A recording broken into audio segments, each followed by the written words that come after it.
Many of those killed were not soldiers at all. I fought for my country, and I'm proud of what I did.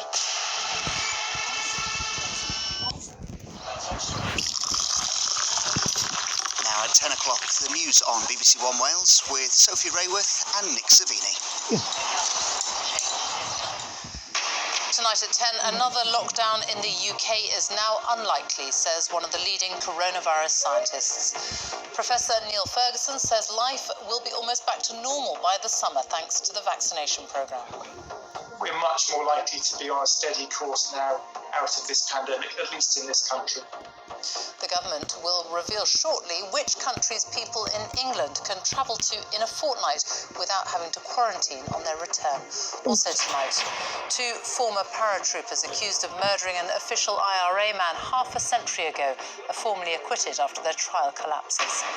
A murder trial is told that former Aston Villa star Dalian Atkinson died after being tasered 3 times and kicked in the head by a police officer. At least 24 people have died in Mexico City after a metro train bridge collapsed onto a busy road. And a night of history for Manchester City as they reach their first Champions League final. Coming up on Wales Today, we're out on the campaign trail with 2 days before we head to the polls in the Senedd election. And tributes to the 46-year-old who died of COVID after a 7-week battle.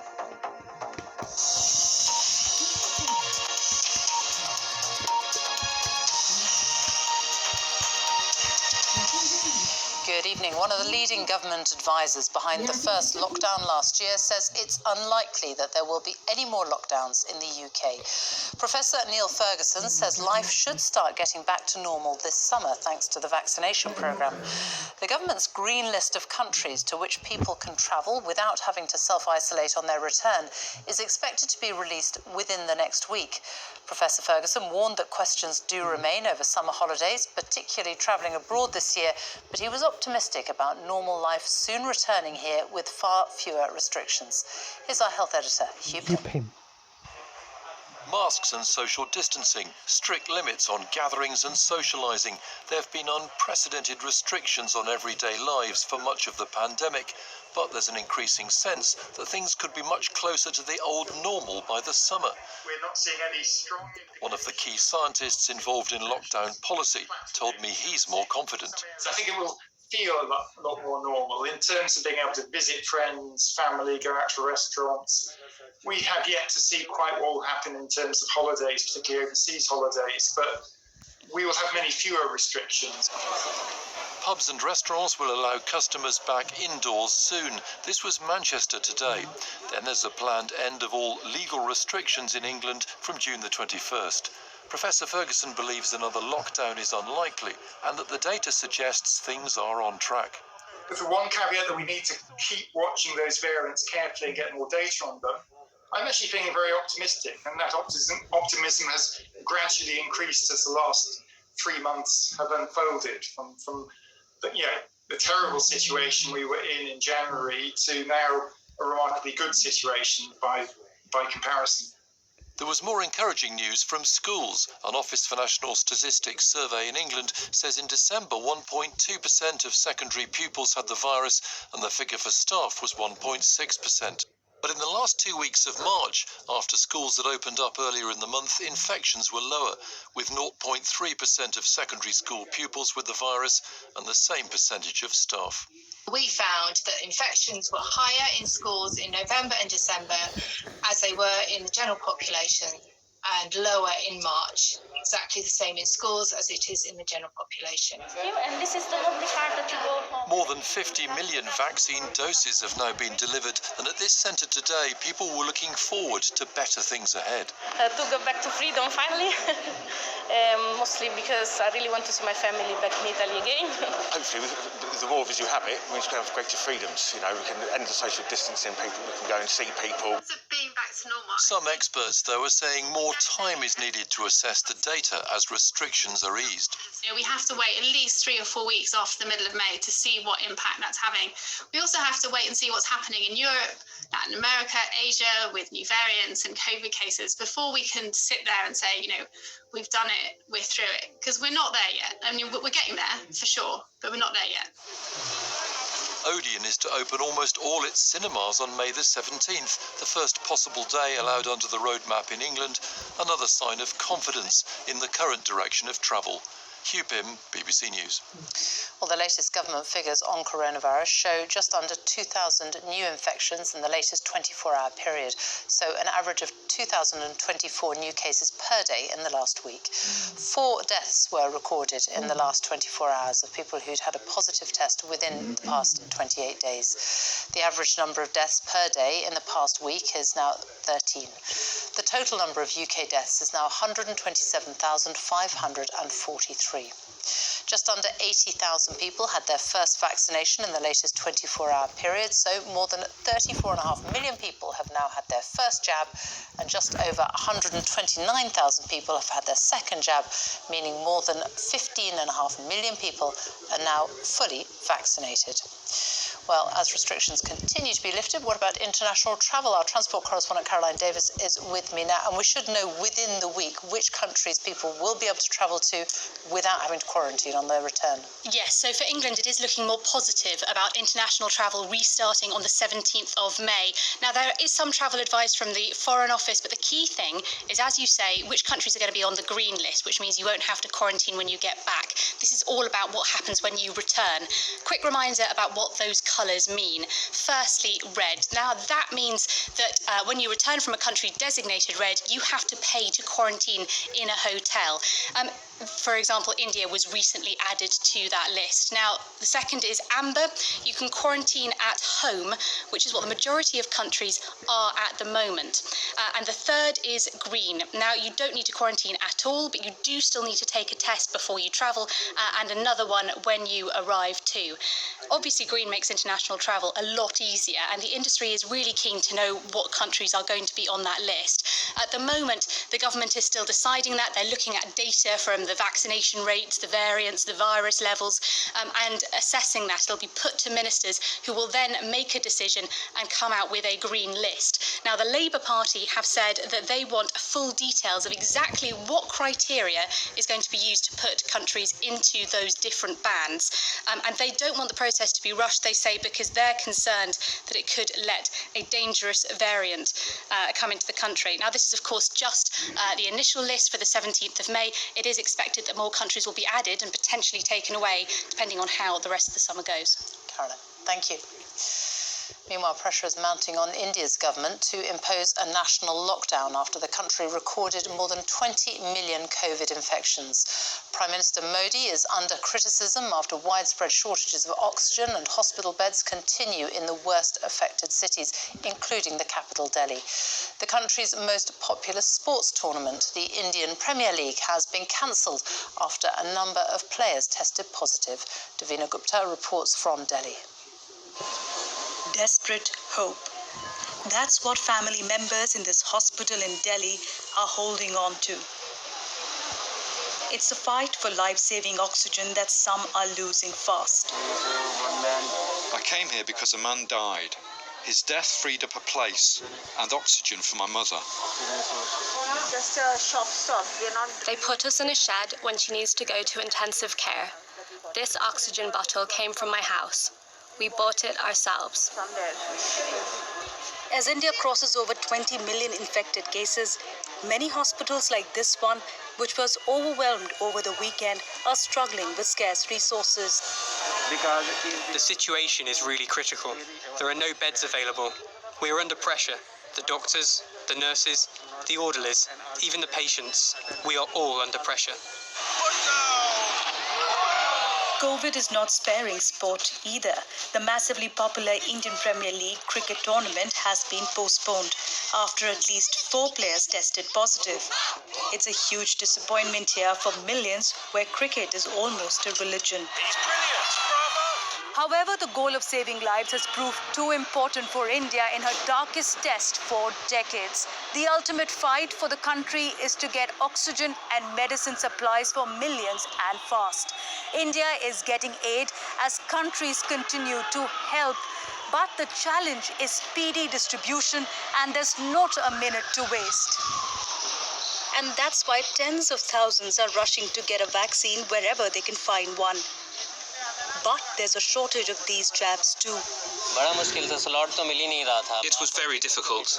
I couldn't get an appointment right away. I kept checking online, and now there's a really long queue here. It's not really very easy right now. I came in a little bit early at around 9:30, so around 6 hours. For now, the government of Narendra Modi continues to deny any shortage of oxygen and vaccines. And that's where India sees its biggest challenge as the COVID crisis heads towards a chaos. Devina Gupta, BBC News, Delhi. 2 former paratroopers accused of murdering a senior member of the IRA half a century ago have been formally acquitted after their trial collapsed. The men, known as Soldier A and Soldier C, said they had fired shots at Joe McCann but had done so lawfully. The judge ruled that interviews with the 2 soldiers could not be used and the prosecution offered no further evidence. Emma Vardy reports from Belfast. It's 50 years since the soldiers in this case were patrolling the streets of Belfast. As pensioners, they had to return to Northern Ireland to face a murder trial. Campaigners who oppose these prosecutions and the government's former Veterans Minister were at court today as the case collapsed. For them 50 years later to be in court on the stand for murder when it's already been investigated, there's no new evidence. Right, all that's changed is the politics. There's no new evidence, I think is shocking. During the years of violence in Northern Ireland, Joe McCann, the gunman in this photo, was known to be in the official IRA. In 1972, police asked soldiers for help arresting him. Fire left, forward, march. When he ran away, the soldiers opened fire and he was killed. Soldiers A and C, as they've been known in court, said they acted lawfully and that Joe McCann was a highly dangerous suspect. I just tell him there was never a gun in this house. His wife spoke about her husband's role as a Republican paramilitary at the time of his death. It's a very tragic blow for me, personally, myself. Are you proud of the fact that your husband was in the IRA? Yes, always was and always will be. The soldiers who fired shots that day have never been interviewed under caution. The Ministry of Defence welcomed the judge's ruling that statements given in 1972 and later in 2010 could not be used as evidence. For Joe McCann's daughter, seen here, today's outcome was a major disappointment. The judge was right when he used the word appalling to describe the failure of the state at all levels in relation to the murder of Joe McCann. There are several other cases involving veterans who served in Northern Ireland still going through the courts, and many others still being investigated. And here in Northern Ireland, it's not only an issue which is fought out in legal battles, but also something which divides communities on the streets. The cases include the prosecution of Soldier F, who's facing murder charges over the killing of 2 people on what became known as Bloody Sunday in Londonderry in 1972. I think people do need is they do need to heal this current system that we have at the minute with, a handful of prosecutions, a handful of inquests, people trying to go through the High Court and the Civil Court to try and get some kind of answers in relation to their loved one. That is completely unfair. It's toxic and it's tearing this place apart and it's damaging our peace. It's completely contaminating future generations. A number of Conservative MPs have called for there to be stricter legal limitations on criminal proceedings which can be brought in historical cases like these. But many victims groups in Northern Ireland want the prosecutions to press on, saying no one should be above the law, no matter how long ago alleged killings took place. Emma Vardy, BBC News. At least 24 people have died in Mexico City after a railway bridge collapsed, sending train carriages plunging down onto a busy road below. Dozens more have been injured. Rescue workers have been searching through the wreckage for survivors at the site, which was close to a metro station on the newest line in the city. Our correspondent Will Grant has spent the day at the scene and joins us now. Will. Yes, another difficult day in Mexico City, a city that has had more than its fair share of tragedy. A fatal collapse in the public transport system just as commuters were returning home. And this report contains images that some may find distressing. The scene of devastation at Mexico City's subway was reminiscent of one of the city's many earthquakes. But this was not a natural disaster. Rather, it was a man-made one, on the newest stretch of subway track in the capital. Line 12 was heralded as the future of the city's public transport system when it was inaugurated in 2012. Now its carriages and the city government's reputation hang by a thread. A security camera caught the terrible moment of impact when tons of cement and gnarled metal came crashing down onto the cars below. At that time of night, most of those killed will have been workers returning home after a late shift. Their families anxiously gathered at the scene, desperately trying to make sense of it all. My daughter-in-law called us. She was with my son, and she told us that the structure fell down on top of them. My brother came with his wife, and they managed to get her out, but he was crushed in there, and we don't know anything. They don't give us reports. Now they have to get him out, but who knows how long it will take. By morning, all eyes turned to the mayor, Claudia Sheinbaum. She insisted a full structural check had been made as recently as last year.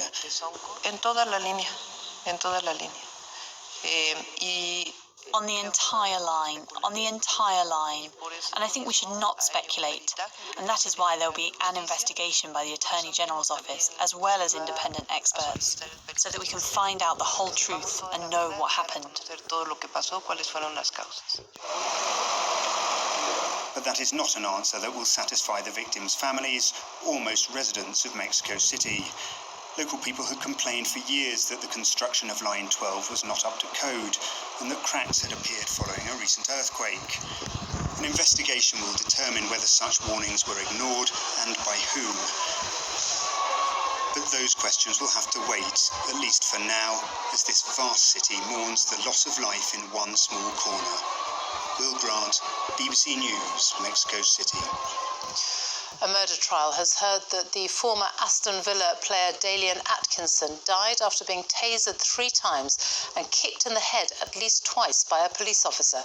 The prosecution said that one of the police officers kicked Mr. Atkinson with such force it left imprints on his forehead. Mr. Atkinson had severe health problems and had been behaving erratically. PC Benjamin Monk denies murder. His colleague PC Mary Ellen Betley-Smith denies assault. Sean Lloyd reports from Birmingham Crown Court. Dalian Atkinson had enjoyed a successful career as a professional footballer. Later in life, he had serious health problems, including heart disease and acute renal failure. Today, a jury heard he died after being tasered 3 times by a police officer who went on to kick him twice in the head as he lay on the ground. It's alleged that 42-year-old PC Benjamin Monk, an officer with 14 years' experience with West Mercia Police, struck the former footballer with enough force to leave the imprints of the pattern of his bootlaces on the 48-year-old's forehead. He arrived at court with PC Ellie Betley-Smith, who is alleged to have struck Dalian Atkinson with a baton. It was 5 years ago that the officers had been called to Dalian Atkinson's father's home in Telford in the early hours of the morning. The footballer's behaviour was described as bizarre and erratic. The court heard that inside the property he'd threatened his father and grabbed him by the throat. When the police arrived, he came to the door. 2 attempts to taser Dalian Atkinson were described as ineffective. As he approached the 2 police officers, PC Monk is alleged to have fired a 3rd taser for 33 seconds, which was described as 6 times longer than the standard 5 seconds phase. Morning. Dalian Atkinson's brother and sister-in-law were in court today. They heard how other officers then arrived at the scene. The prosecution said one saw PC Monk's right foot was resting on Dalian Atkinson's head. Benjamin Monk denies murder and manslaughter. His colleague Ellie Betley-Smith, with whom he was in a relationship, denies assault causing actual bodily harm. They claimed they were entitled to use force on Dalian Atkinson because he was attempting to get up and they feared for their safety. The trial is expected to last up to 8 weeks. Sean Lloyd, BBC News, Birmingham Crown Court. Foreign ministers from the world's leading economies, the G7, have been meeting in London today for their first face-to-face talks in more than 2 years. Discussions have been focused on the ongoing crisis in Myanmar, as well as relations with Russia, China and Iran. Our diplomatic correspondent James Landale reports. Diplomacy is slowly emerging from the virtual world. Staff at Lancaster House are remembering how to roll out the red carpet. Visiting ministers are wearing masks and practicing awkward elbow bumps with the Foreign Secretary. But crucially, they're here, in person, meeting face to face for the first time in more than 2 years. Talking through transparent screens for safety, they had much to discuss. Above all, how to keep liberal democracies safe from the threats posed by autocratic states. There's also, I should say, a box of photos down there. Who could he have been thinking of? Well, certainly they discussed Russia and China, with varied views, according to diplomats, over how to balance holding Beijing to account over human rights, while also engaging on trade and the environment. The message, the Foreign Secretary said, was clear. We believe in standing up for open societies, from human rights to democracy. We believe in safeguarding and promoting public goods, whether it's the environment and tackling climate change, particularly with COP26 coming up in November, but also dealing with pandemics and public health more generally. Tomorrow they'll discuss how to ensure more COVID vaccines get to poorer countries. Critics say the G7's not doing enough. The test for the foreign ministers meeting here at Lancaster House is not just to see eye to eye physically, but also diplomatically. Can all this face-to-face talking actually produce real results and proper decisions? That's certainly more likely with different US leadership. The new US Secretary of State Antony Blinken, meeting Boris Johnson today, repeatedly calls for more multilateral cooperation. But ultimately, the men of the G7 will be judged not by their words, but by their actions. They may be standing COVID safe, but much of the world is not. James Landell, BBC News. Britain and India have signed an agreement allowing young nationals to work and live in each other's countries for up to 2 years. India has also agreed to take back any Indian citizen living illegally in Britain. The announcement comes as India's Prime Minister Narendra Modi and Boris Johnson held a virtual meeting today where they agreed a framework for UK-India relations across things like health, climate, trade and education for the next decade. A doorstep candlelit vigil has been held for the police community support officer Julia James 1 week after her body was found in Woodland near Dover in Kent. Police have no motive for the 53-year-old's murder and have made no arrests. They've told people in the local community to be vigilant if they head out alone. Tonight, Boris Johnson said his thoughts were with Miss James's family. Simon Jones reports from Elsham. They're calling for justice for Julia. PCSO James's son was among those lighting candles in her memory tonight, near to the spot where she was found dead a week ago. Local people have paid tribute too to a woman described as a much-loved member of the community and the policing family. While her killer remains at large, police are advising people in the area to always have their phones with them when they go out. That's exactly what people should be doing. Being vigilant, of course, thinking very carefully about their own safety, but making sure that if you go out alone, telling people where you are, where you're going and such like. Hundreds of officers are involved in the investigation, but there has been no breakthrough. Julia James's body was discovered in Woodland over there, but the police admit they still have no clear motive for the attack and no clear suspect. And that's why they have been stopping vehicles coming and going from the area to ask local people whether they saw anything unusual or suspicious at the start of last week. Officers are also trying to offer reassurance, but this is a community that remains deeply concerned. No, I won't go out on my own at the moment and walk the dog, which is a shame, but you know, there's nothing else you can do about that. I've actually put a location app now on my phone and send it to all my family, so when I'm out they'll know where I am and what time I'm getting back, so that kind of makes me feel a little bit safer. Anxious, I suppose. Obviously, we don't know anything more about what's happened. As a community remembered Julia James this evening, her daughter said she would always be in her heart. Simon Jones, BBC News, Aylsham.